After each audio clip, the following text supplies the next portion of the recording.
Well, thank you. Thank you so much for joining us, Emma. And I think to begin with, I wanted to talk about kind of a great decline in American manufacturing, which is we can't seem to make our own editors anymore. Oh. You're running the Wall Street Journal. Mark Thompson just came over to run CNN. What's that about? What is it about British journalism that we keep having to import you? I think you're exaggerating, for a start. I mean, name me one other. There's me, Oh, there's don't Mark. put me on the spot. Okay, It's two. It's a trend. It's fine. There's Keith Poole at the... Sure, it's Keith Wright. There you go. That's three. Well, number one, you're exaggerating. Number two, I think, well, it's a transferable skill, and we all speak the same language. And maybe there's, I mean, I am surrounded by brilliant editors at the Wall Street Journal, so I don't think you have a problem. But perhaps the British bring a little bit of an outsider's perspective to the American press. Do you think that American journalists take themselves too seriously? No. No, I think they take the job really seriously. And honestly, as an outsider, I find that it's inspiring. You know, the Wall Street Journal newsroom, it really lives and breathes the values of the Wall Street Journal. And I would never want to suggest that British journalists weren't serious, but I sort of feel like it's part of the DNA here, which perhaps it isn't. I mean, you know, it's written into the Constitution, the importance of free speech, and perhaps it's a bit more take it or leave it in Europe. When Rupert Murdoch bought the Journal in 2007, there was a push to turn it into a general interest publication. There was a sports section, a New York section, and a sense we're going to compete on newsstands with the Times. In the intervening, 16 years, it kind of swung pretty steadily back to being a business publication. And I'm curious, which will your Wall Street Journal be? I think the push that you're talking about was entirely understandable at the time, but I think now it's a very different landscape, a different digital landscape, and you know, really it's about owning our niches. And I've got a fantastic niche, American capitalism. That's a great niche to own, and I think that's very much where the Wall Street Journal is going to focus its efforts now, because you know it plays to our strengths, digital rewards specialism.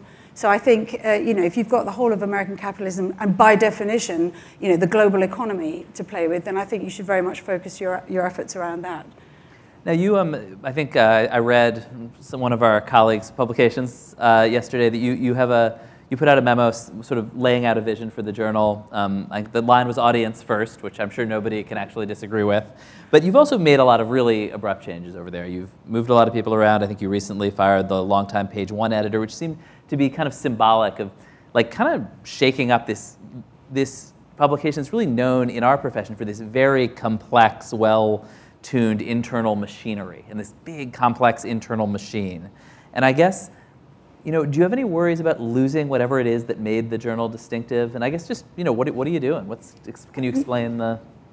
No, I don't have worries about it making it less distinctive. In fact, I want to make it more distinctive because I think, again, in this very competitive landscape, you know, we've done the digital transformation from print to digital, and now it's all about transforming digital, and that landscape, as you know more than anyone, is really changing. So it's easier to know what the challenges are now.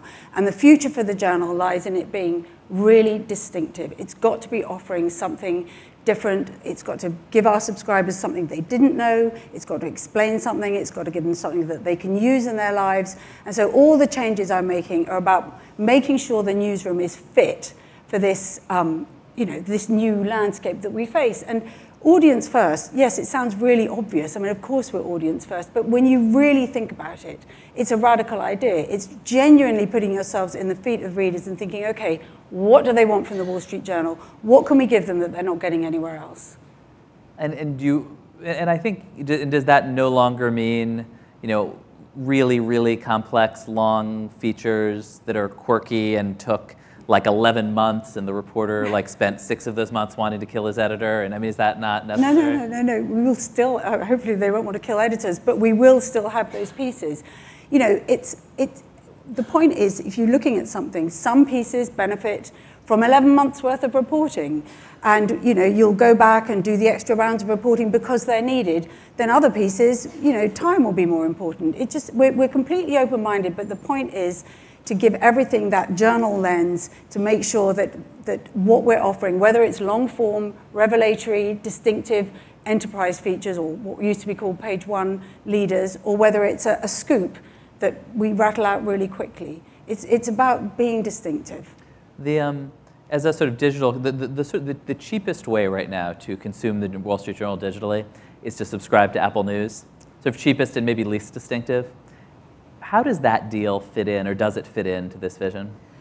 Well, the emphasis that I'm putting on telling the newsroom to focus on is engaging the new and existing and new subscribers. So that kind of relationship, that direct relationship we have with our readers, is really, really important, and is only going to get more important, particularly with all the changes that the tech giants are proving to be very, very unreliable partners in, as we're all sensing now, this sort of drop in traffic. So that direct relationship we have with readers is really important. So, does that mean you at some point ditch the Apple deal? That is, as they say, above my pay grade, Ben. I don't know, your pay grade at this point. But at the moment, we will continue to focus on the direct relationship with our readers. I think that the newsroom crisis that I think kind of indirectly got you here was that several years ago, Jerry Baker went to war with the newsroom over how to cover Donald Trump. And I think like lots of newsrooms had civil wars over how to cover Donald Trump. Maybe that one is particularly bitter. And he was sort of ousted in a kind of a newsroom revolt. And I'm curious, it's easy to talk about, hard to do. Like here we are again, you're about to head into another Donald Trump cycle.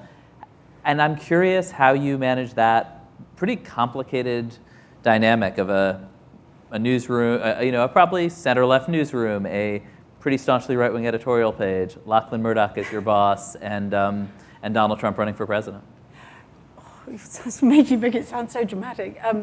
Well, it's easy. Honestly, it's easy. It's like we stick to our guns, stick to our principles. And again, as I said to you, one of the things that's most impressed me has been the way the newsroom really believes in the values of the journal, which is we have to be objective, we have to tell both sides of the story, because I think there is a genuine understanding in the newsroom, but also in the wider business, that that's where our value lies. If we want people to, we've got 130 years worth of trust, behind us, and we mess with that at our peril. And I think that, it's a kind of crazy American election. Everybody's losing their minds. We stick to our guns. You report the story. You tell the story as it is. You give equal weight to both sides. And equal weight to both sides, even when one of them is lying. Well, you don't resolve from bringing your authority to the reporting, because you don't want to take it to the point of absurdity, but you stick to the principles of the journal and you tell the story. And you know what? It might even help that I'm not American in all of this, because I've got no skin in the game, so I can sort of stand back a bit. But genuinely, I think the newsroom, they understand and they live and breathe those principles, and it's been a wonder to behold since I got there. One of the big transformations in our business is around talent. And I think when I was recruiting people for Semafor, actually, the journal was a particularly rich target. And we were able to hire Liz, just a real superstar Wall Street reporter from the Wall Street Journal. I think in part, in my view, because the journal had a tradition of treating reporters as interchangeable cogs in a machine, as bylines. And I think for big news organizations, like the Times where I was, that's a huge tension and challenge. Mm-hmm. And I'm curious, the Times, I've noticed, is making people's photographs like 11% bigger. How are you thinking about that balance? Well, let me tell you, since I got there, I'm 99% certain we haven't lost a single person to the New York Times since I got there. So, and I think it's really important that we hang on to our talent. And the reporters, I've met all the reporters since I got there. Obviously I speak to all the editors as well, but I think it's important to make sure everyone feels like they've got agency. But in this new world of like personal, all these words that make us kind of throw up in our mouths, creators and influencers and personal brands, like how do you, in the context of the journal, give reporters more space I think their own voices? You develop voices. We have got some really strong voices. Joanna Stern, Jason Gay on sport. Tim Higgins is increasingly a voice to write about Twitter and Musk. So I think, again, whilst holding on to the values of the journal, I think it's entirely possible to bring a bit more voice into what we do. without straying into opinion. Last couple minutes, wanted to ask you about Evan Gershkovich, who's now been in prison in Russia for, I think, about 6 months. There was a piece in Columbia Journalism Review a couple of weeks ago saying that the Justice Department should charge the Russian officials who took him with kidnapping. Do you think that's the right move?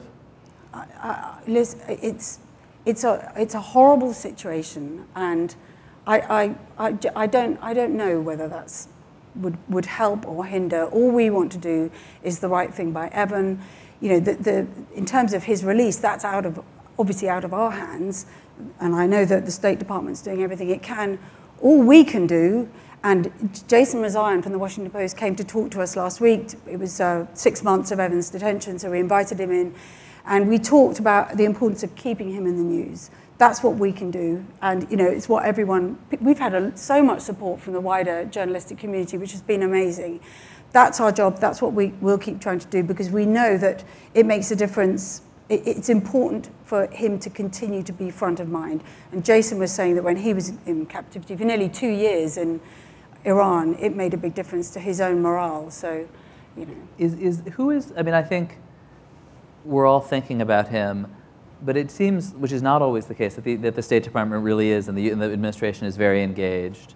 Who is the target of the campaign? I mean, ultimately, Vladimir Putin is the decider, and does American journalists raising his profile matter? Does it? Well, is he the target of the campaign? There are so many.